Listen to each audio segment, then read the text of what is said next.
shits. I'm about to, unpopular opinion. I think that a lot of people would say, no, he's not a scorer. He's a pass first person and all this and that. But no, I think LeBron James is a more of a scorer than we like to think. It's a hot take. No, I do. I mean, I don't think you become the third all-time leading scorer by chance. I do believe LeBron's out there trying to score. I don't think he's out there not trying to score. You could say it comes easy to him. You could say like, well, if he really tried, he could average way more than what he does, and I believe that. I also believe that just because he has one scoring title out of his whole career doesn't necessarily mean anything, as for him anyways, because he makes it look so easy. I do believe he's probably a way better scorer than Carmelo, as people will probably say, no, Carmelo's the more scorer out of the two. Carmelo, I think, also has just one scoring title himself. I don't think he has multiple. Okay, I'm gonna let you finish your point before I rebuttal. No, you can, but LeBron's literally the more efficient player. And I'm not, and this is coming from someone who's not really big on LeBron. I think he is a great player. Don't get me wrong. And also, genetics played one hell. Like he won the genetic lottery. He won the over everybody ever. He's one of the most athletic people ever.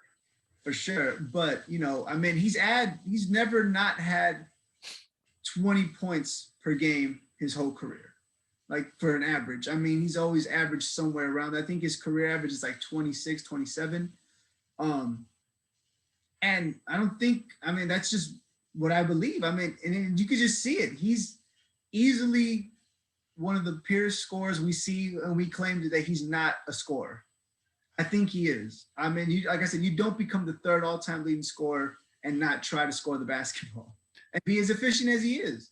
I think I saw a graphic the other day that said he has the most consecutive games of double-digit points or 15-plus points or something in a row. It's over 1,000 games in a row. I think he passed Jordan a while, like 2-3 years ago. Yeah, he's basically. The difference in games played. I mean, LeBron basically scores double digits every night, night in and night out. And that's a hot take, saying that he's not only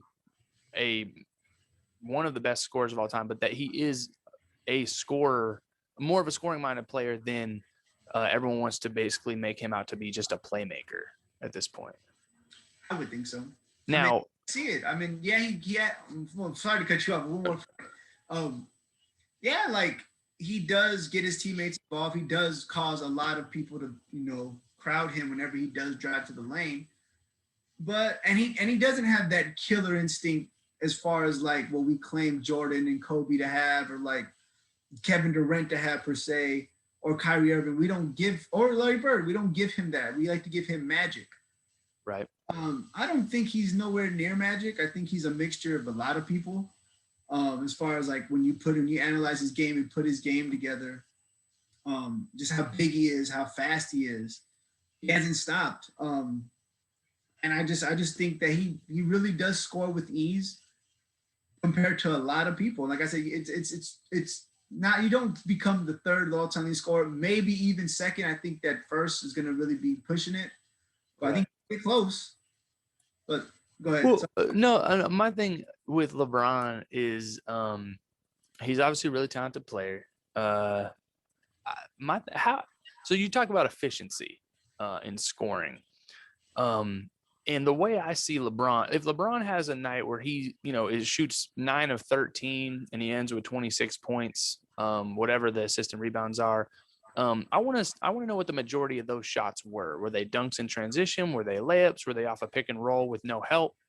Because to me, there's a reason why down the stretch of ball games, especially important ball games, that he relied on Kyrie Irving and Dwayne Wade to take those final shots, because he can't manufacture points in a half-court nitty-gritty setting like those two players can. And so for me, I think he's limited offensively from a move standpoint. If anything, I think he needs to play more bully ball, especially in this era. He settles way too much for jump shots. When he needs to just put his head down and do his little, attack the rim, spin off of it. And I think, if anything, his most impressive trait is his athleticism and longevity of said athleticism. It's an absolute feat to have lasted this long. He's had one major injury, a few years back on the Lakers, where his whole career he's been healthy. He's taking care of his body, and coming into the league out of high school, you're going to put up numbers, in the long run. So he's naturally going to put up tons of points and be on all those leaderboards, kind of a thing, on the Right. all-time rankings.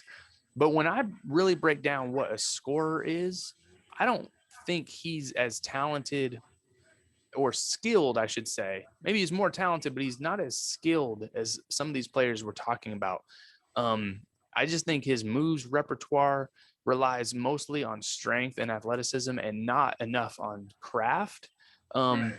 Now, he has developed that kind of midi post game, and a three ball. Obviously, in this era, you have to have that, and so he's put the work. He's not skilled, but when you say that he's not, you say he's a better scorer than Carmelo Anthony, I think that's high.